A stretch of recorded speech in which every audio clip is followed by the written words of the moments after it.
அஸ்ட்ரோசிக் channel நேயர்கள் அனைவருக்கும் அன்பான வணக்கம். தமிழ் புத்தாண்டின் குரோதி வருடத்தின் முதல் மாதமா வருவது இந்த சித்திரை மாதம். நம்ம ஜோதிட முறைப்படி சூரியனை மையமா கொண்டு கணக்கிடப்படுவதுதான் வருடம். ஒவ்வொரு ராசியிலையும் சூரியன் சஞ்சரிக்கும் போது ஒரு மாதம் அப்படிங்கிறது தொடங்கும். அந்த வகையில சூரிய பகவான் மேச ராசியில சஞ்சரிக்கும் காலம்தான் இந்த சித்திரை மாதமா நம்ம கணக்குல எடுத்துக்கிறோம். சித்திரை மாதத்தோட சிறப்புகள் என்ன அப்படின்னு பார்த்தோம்னா, மாதத்தின் தொடக்கமே தமிழ் வருட பிறப்பா நம்ம கொண்டாடுறோம். இந்த மாதத்தின் தொடக்கத்துல சூரிய பகவானை வழிபட்டுட்டு வந்தோம் அப்படின்னா மிக மிக சிறப்புகள் அப்படிங்கிறது அதிகம் நமக்கு கிடைக்கும். சித்திரை தொடக்க நாள் வருடத்தின் தொடக்க நாள் அப்படிங்கறதால அன்றைய தினம் அந்த வருடத்திற்குரிய பஞ்சாங்கம் பார்ப்பவர்கள் பஞ்சாங்கம் அப்படிங்கிறது கண்டிப்பா அந்த நாள்ல வாங்கி படிக்க தொடங்குவாங்க. இந்த தமிழ் வருட வாழ்க்கையின் தத்துவத்தை உணர்த்துவது போல நம்ம முன்னோர்கள் அனைவருமே இந்த தமிழ் வருட பிறப்பு நாள்ல வேப்பம்பூ பச்சடை செய்வது வழக்கம். வேப்பம்போட வெல்லம், புளி உள்ளிட்ட 3 விதமான இனிப்பு, கசப்பு, புளிப்போடு இருக்கக்கூடிய 3 விதமான சுவையையும் சேர்த்து நமக்கு தருவாங்க. இது ஏன்னா இன்பம் துன்பம் அப்படிங்கிறது கலந்துதான் நம்மளுடைய வாழ்க்கை அமையும் அப்படிங்கிறது தத்துவத்தை கொண்டு நமக்கு எல்லாமே இருக்கும். இன்பமும் இருக்கும், துன்பமும் இருக்கும், கசப்பும் இருக்கும். அந்த மாதிரி எல்லாமே கலந்த கலவை தான் நம்மளுடைய வாழ்க்கை.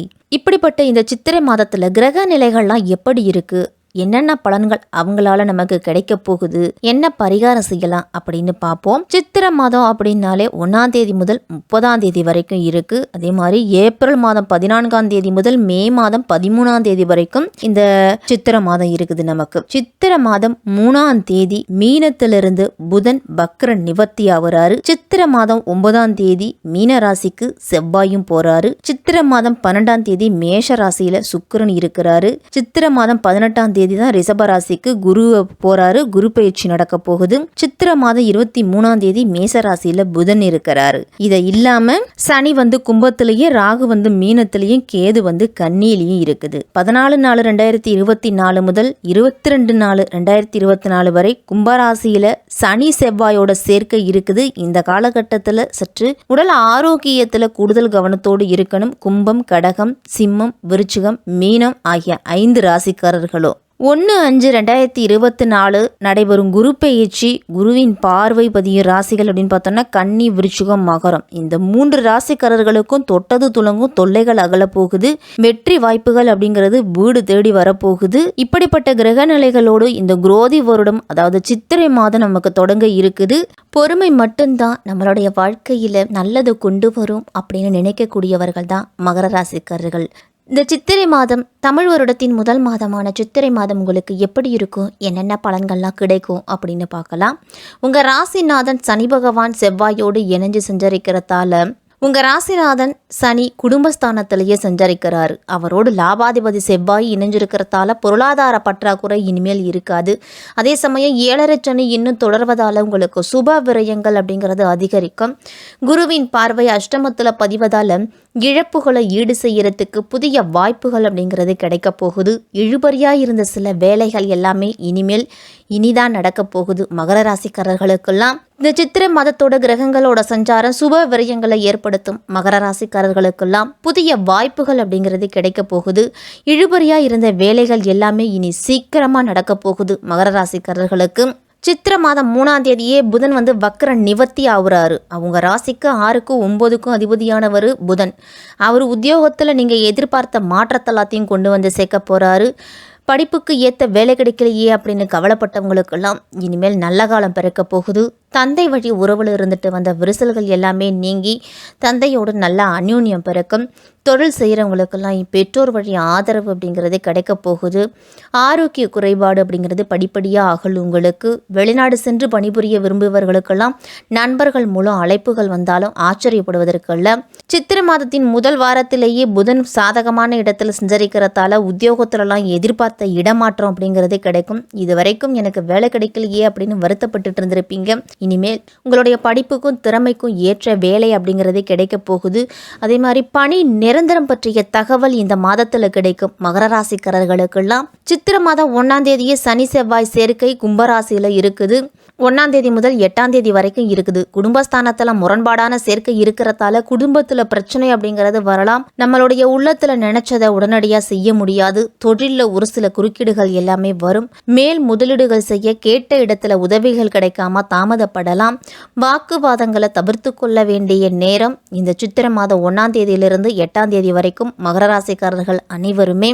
வியாபாரம் தொழில் செய்கிறவங்களுக்கெல்லாம் பெற்றோரோட ஆதரவு அப்படிங்கிறது உண்டு.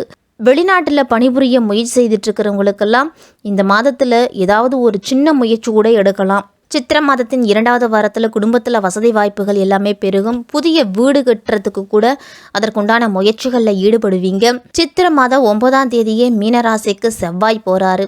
உங்கள் ராசிக்கு சகாயஸ்தானத்துக்கு அதிபதியானவர் செவ்வாய். அவர் 4ஆம் இடத்தையும் 11ஆம் இடத்தையும் பார்க்குறதால உடன்பிறப்புகளுக்கு வேலை கிடைச்சி உதிரி வருமானங்கள்லாம் வந்து சேருவங்களுக்கு. வழக்குகள் இருந்துச்சு அப்படின்னா உங்களுக்கு சாதகமாக முடியும். குடும்பத்தில் அத்தியாவசியமான பொருட்கள் எல்லாமே வாங்கி மகிழ்வீங்க. குடும்பத்துக்கு தேவையான பொருட்கள்லாம் வீடு இடம் வாங்கக்கூடிய யோகம்லாம் இருக்குது. அல்லது கட்டிய வீட்டை ஒரு பழு பெயிண்ட் அடிக்கிறது, மேலே ஒரு ரூம் எடுக்கிறது, இந்த மாதிரி ஏதாவது ஒரு வேலை இந்த மாதத்தில் செய்யலாம். நீங்கள் அதற்குண்டான கிரகண அமைப்புலாம் இருக்குது. சுக்கிரனுடைய பெயர்ச்சி மகர ராசிக்காரர்களுக்கெல்லாம் அதி அற்புதமான யோகத்தை கொடுக்க போகுது. சித்திரை மாதம் 12ஆம் தேதி மேசராசிக்கு சுக்கிரன் போறாரு. உங்கள் ராசிக்கு 5க்கும் 10க்கும் அதிபதியானவர் சுக்கிரன். பூர்வ புண்ணிய ஸ்தானாதிபதியான சுக்கிரன் சுகஸ்தானத்துக்கு வருவது அற்புதமான நேரம். தொட்ட காரியங்கள் எல்லாமே உங்களுக்கு வெற்றி கிடைக்க போகுது. தொழில் வளர்ச்சிக்கு நண்பர்கள் உறுதுணையாக இருப்பாங்க. பாதியில் நின்ற கட்டிடப் பணியெல்லாம் மீண்டும் தொடரும். உங்களுக்கு புதிதாக தொழில் தொடங்க நினைக்கிறவங்களுக்கும் இந்த சித்திரை மாதம் ஒரு அதிர்ஷ்டகரமான மாதமாக தான் இருக்கும். விலகி இருந்த உறவினர்கள்லாம் ஒன்று சேருவாங்க. பல விதங்கள்லேருந்தும் உங்களுக்கு நல்ல முன்னேற்றம் கிடைக்கும் இந்த சித்திரை மாதம். அதே மாதிரி உத்தியோகத்தில் இருக்கிறவங்கெல்லாம் விருப்ப ஓய்வுல வெளி சுய தொழில் தொடங்கலாமா அப்படிங்கிற சிந்தனையும் ஒரு சிலருக்கெல்லாம் இருக்கும். சித்திரை மாதத்தில் மேசராசியில் புதன் 23ஆம் தேதியே வராரு. 6க்கும் 9க்கும் அதிபதியான புதன் 4ஆம் இடத்துக்கு வரும்போது கல்வி சம்பந்தமாக எடுத்த முயற்சியில் நல்ல வெற்றி உண்டு. பிள்ளைகளோட வேலை சம்பந்தமாவோ வெளிநாடு சம்பந்தமாவோ அல்லது திருமணம் சம்பந்தமாவோ என்ன முயற்சி எடுக்கிறீங்களோ அந்த முயற்சி சுமூகமாக முடியும். பழைய வாகனங்களை கொடுத்துட்டு புதிய வாகனங்கள் வாங்கும் முயற்சியில் ஆர்வமாக இருப்பீங்க. தொழில் அப்படிங்கிறது ஒரே சீராக தான் இருக்கும். உங்களுக்கு லாபமும் இருக்காது, நஷ்டமும் இருக்காது, அந்த அளவு தான் இருக்கும். சித்திரை மாதம் 18ஆம் தேதி ரிஷப ராசிக்கு குரு போகிறாரு. உங்கள் ராசிக்கு 5ஆம் இடத்துல குரு பகவான் வராரு. ராசியையும் 9, 11 ஆகிய இடங்களையும் பார்க்குறாரு. அதனால் நல்ல முன்னேற்றம் இல்லம் தேடி வரப்போகுது. ஆரோக்கியத்தில் நல்ல முன்னேற்றம் இருக்கும். பொருளாதார பற்றாக்குறை அப்படிங்கிறது இருக்காது.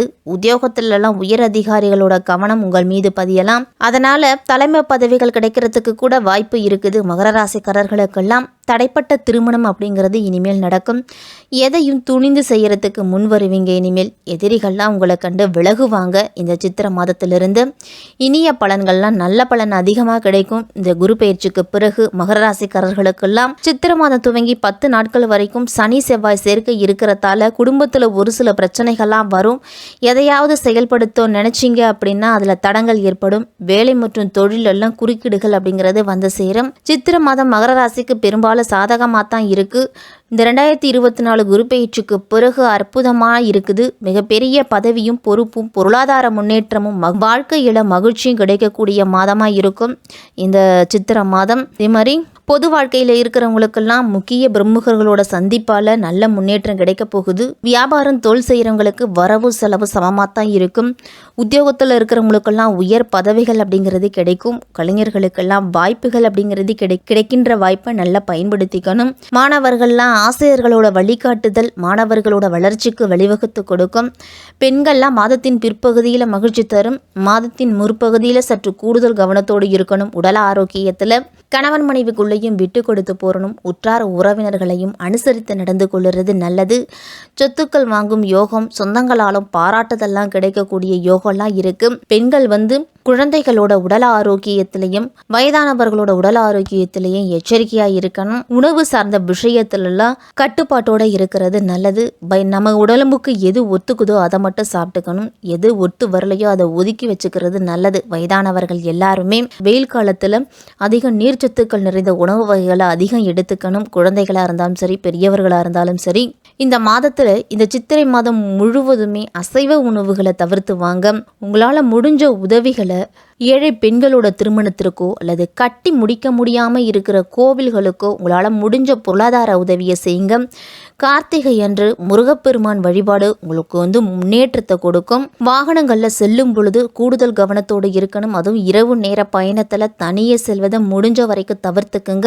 இந்த சித்திரை மாதம் முழுவதுமே மகர ராசிக்காரர்கள் அனைவரும் தான் உண்டு தன் வேலை உண்டுன்னு இருங்க. அடுத்தவர்கள் விஷயங்களில் தலையிடுவது, கருத்துக்கள் கூறுவது இது எல்லாத்தையும் தவிர்த்துக்கணும். அதே மாதிரி யாருக்காவது ஷூரிட்டி கையெழுத்து போட்டு பணம் வாங்கி கொடுப்பது எல்லாத்தையுமே நீங்கள் தவிர்த்துக்கிட்டீங்க அப்படின்னா பிரச்சனைகள் வராமல் தடுக்கலாம். இந்த சித்திரை மாதம் மகர ராசிக்காரர்களுக்கு பொறுமையாக இருந்துட்டு வந்தீங்க அப்படின்னா மிக சிறப்பாக இருக்கும் இந்த சித்திரை மாதம்.